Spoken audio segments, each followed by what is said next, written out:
रामचरितमानस के वाचन के पहले मैं दो तीन चीजों पे बात करना चाहता हूं। एक आज की एक बड़ी घटना है जो महाराष्ट्र में एग्जिट पोल की बात चल रही है। अब वहां भी सरकार सत्ता राजनीति की बात चल रही है और भगवान श्री राम भी अयोध्या में राज सत्ता चलाते थे और अभी जो लोकतांत्रिक मूल्य है, डेमोक्रेसी का जो वैल्यू है, उस डेमोक्रेटिक वैल्यू से कहीं ज्यादा डेमोक्रेटिक वैल्यू का यानी लोकतांत्रिक मूल्य का शासन जो है अयोध्यापुरी में चलता था, श्री राम के शासन में चलता था। दैहिक दैविक भौतिक तापा रामराज में कभी नहीं व्यापा, ऐसा कहा गया।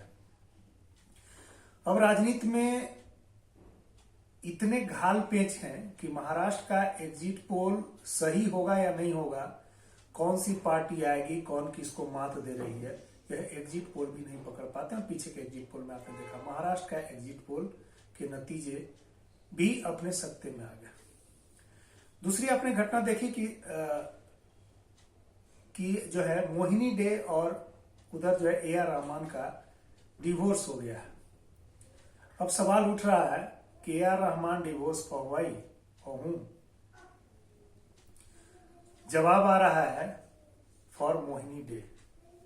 तो देखिए, जहां परिवार के मूल्य टूट रहे हैं, परिवार बिखर रहे हैं, फैमिली जो है बाइसेक्ट हो रहा है, डिसेक्ट हो रहा है, फ्रैक्चर्ड हो रहा है, वैसे में आपको लगना चाहिए कि जो श्री राम के मूल्य है, आदर्श, अगर इनका अनुसरण किया जाए, अनुचरण किया जाए, जैसा गोस्वामी तुलसीदास जी बता भी रहे हैं और जैसा पूरी दुनिया में आजमाई हुई है, तो पारिवारिक मूल्यों का जो है क्षरण नहीं होगा और परिवार जो है बिल्कुल एक कर्तव्य परिवार भी, जैसे आपने देखा कि ए.आर. रहमान जैसा व्यक्ति जो कि संगीत साधना से जुड़ा हुआ हो, और संगीत की साधना एक तपस्या है, साधना है, ठीक उसी तरह परिवार चलाने की भी जो एक साधना है वह भी एक साधना है, वह भी एक तपस्या है। परिवार चलाना भी, परिवार के साथ जुड़ करके रहना, पारिवारिक मूल्यों का जो है निर्वहन करना और उसका सम्यक निर्वहन कर उस संस्कृति को आगे तक बढ़ाना, अगली पीढ़ी तक पहुंचाना भी एक तपस्या, एक साधना। तो संगीत का साधक अगर इसको तोड़ रहा, उधर मोहिनी डे जो कि इन्हीं के एसोसिएट्स हैं, इनके साथ मिलकर के काम करती है, संगीत की दुनिया में ही काम करती हैं, जो कि गिटार बजाती हैं, और उनके पति जो मार्क हार्टसच हैं वो सैक्सोफोनिस्ट हैं। उन दोनों ने अलग रहने का निर्णय किया, दोनों जो है डिवोर्स किया। डिवोर्स के बाद जो है परिवार उनके भी बिखर गए। अब एक ने पति को त्यागा, मोहिनी डे ने पति को त्यागा, और ए.आर. रहमान ने पत्नी को त्यागा, तोड़ दिया, डिवोर्स दे दिया, और दोनों अपने अपने को त्याग करके अब अपना होने वाले हैं, यानी एक दूसरे से जुड़ने वाले हैं। यहां पर भारतीय संस्कृति में कहा गया है कि लोष्टवट पर द्रव्यसु, दूसरे का जो धन है वह जो है एक मिट्टी के ढेले के समान है, और दूसरे की स्त्री पर नजर डालने की भी बात नहीं की गई। यह हमारी सनातन संस्कृति है और इस पर जो है सनातन संस्कृति है, इस पर हमें जो है विचार करना होगा, इन मूल्यों को समझना होगा।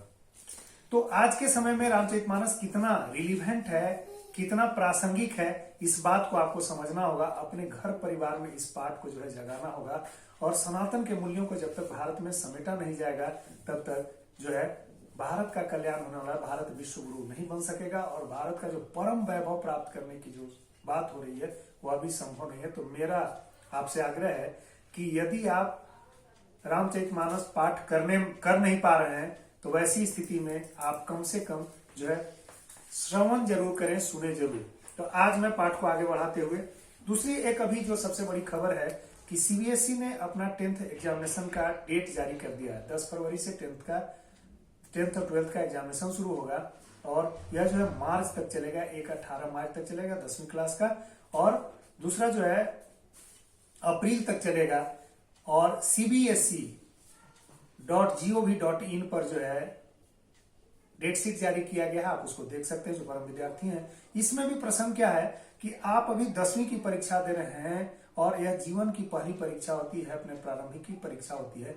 श्री राम के जो जीवन थे वह हर पल परीक्षा के थे और हर परीक्षाओं में उन्होंने जो हर एग्जामिनेशन में उन्होंने जो है अपने आप को सफल सिद्ध किया।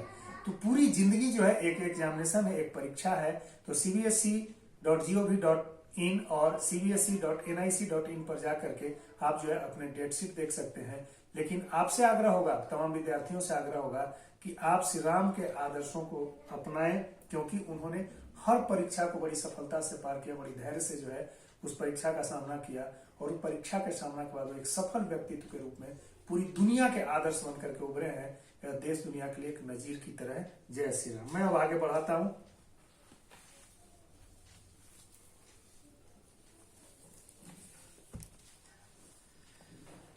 कलप भेद हरिचरित सुहाए, भांति अनेक मुनि सन्न गाये, करियन संशय असुर आनी, सुनिय कथा सादर रति मानी।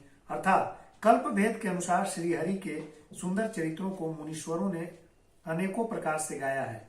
हृदय में ऐसा विचार कर संदेह न कीजिए और आदर सहित प्रेम से इस कथा को सुनिए।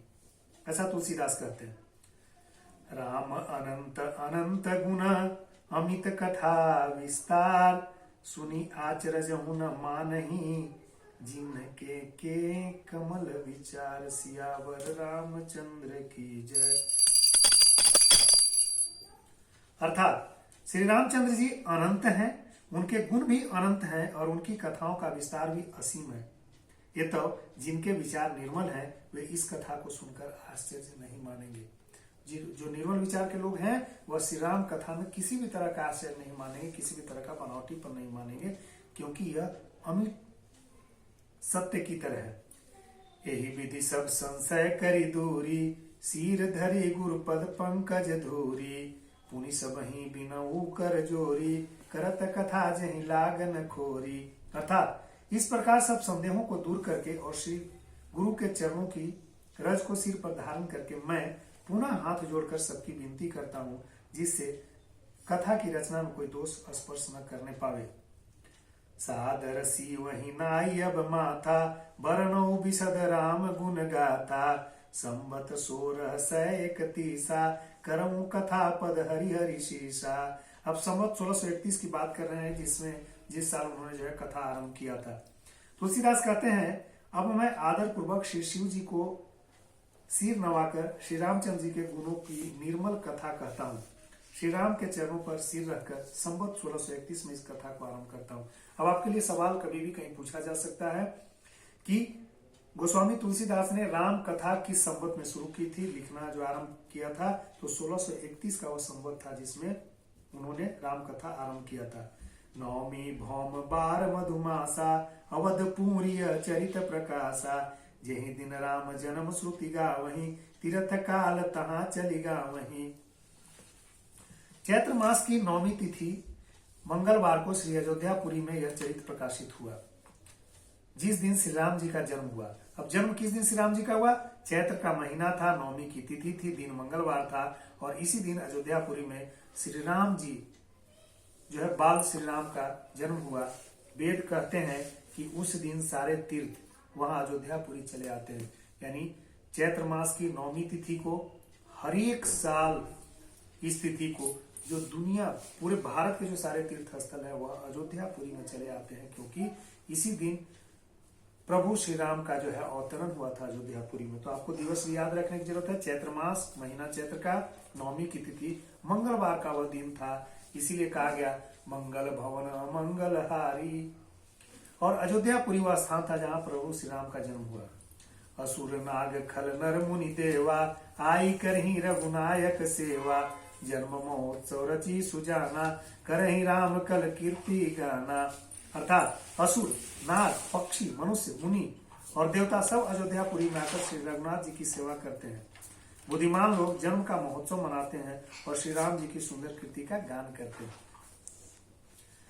मज्जहि सज्जन वृंद बहु, पावन सरजू नीर, जपहि राम धरि ध्यान उर, सुंदर श्याम शरीर, सियावर रामचंद्र। अर्थात सज्जनों के बहुत से समूह उस दिन सरयू नदी के पवित्र जल में स्नान करते हैं और हृदय में सुंदर श्याम शरीर श्री रघुनाथ जी ध्यान करके उसे नाम का जप करते हैं। दरस परस मज्जन अरुमाना पाना, हरई पाप कह वेद पुराना, नदी पुनीत अमित महिमा अति, कही न सकई शारदा विमल मत्ते। अर्थात वेद पुराण कहते हैं कि श्री सरजू जी का दर्शन, स्पर्श और स्नान और जलपान पापों को हरता है। यह नदी बड़ी ही पवित्र है और इसकी महिमा अनंत है, जिसे विमल बुद्धि वाली सरस्वती जी भी नहीं कह सकती। यानी सरजू जी की महिमा, जिस सरजू नदी है जो अयोध्या की जीवनदायिनी है, और उसी अयोध्या में श्री राम का अवतार हुआ है, श्री राम का जन्म हुआ है। चैत्र मास की 9वीं तिथि को दिवस मंगलवार था, और वहां की जो सरजू नदी है जो उस अयोध्यापुरी की जीवनदायिनी है, उसके दर्शन से, स्पर्श से, स्नान से और जलपान से सारे पापों का हरण होता है। और इसकी महिमा अनंत है। माँ सरस्वती भी, जो विमल बुद्धि वाली माँ सरस्वती है, जो विमल बुद्धि की यानी बुद्धि चातुर्य की बुद्धि की देवता मानी जाती है, वह भी देवी मानी जाती है। वह भी इस बखान को करने में संभव सक्षम नहीं है। राम धाम दापुरी सुहावनी, लोक समत विदित अति पावनी, चारि खानी जग जीव पारा, अवध तजे तनु नहीं संसारा। अर्थात यह शोभायमान अयोध्यापुरी श्री रामचंद्र जी के परम धाम की देने वाली है, सब लोकों में प्रसिद्ध है और अत्यंत पवित्र है। जगत में अंडज, स्वेदज, उद्दीज और जरायुज 4 खानी यानी 4 प्रकार के अनंत जीव हैं, जिनमें कोई भी अयोध्या जी में शरीर छोड़ते हैं वे फिर संसार में नहीं आते।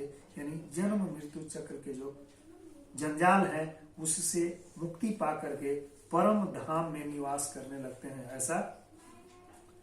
ऐसी मान्यता है। सब तुलसीदास जी कहते हैं, क्योंकि वह जो अयोध्यापुरी है वह श्री राम की जन्मभूमि है और सारे तीर्थ स्थलों का एक अनंत स्थल है। सब विधिपुरी मनोहर जानी, सकल सीधि मन मंगल खानी, विमल कथा कर किन आरंभा, सुनत न साही काम मद दम्भा। अर्थात इस अयोध्यापुरी को सब प्रकार से मनोहर, सब सिद्धियों को देने वाली और कल्याण की खान समझकर मैं इस निर्मल कथा का आरंभ किया, जिसके सुनने से काम मद दम नष्ट हो जाते हैं। काम क्रोध मद दम जो है नष्ट हो जाते हैं इस कथा को सुनने से।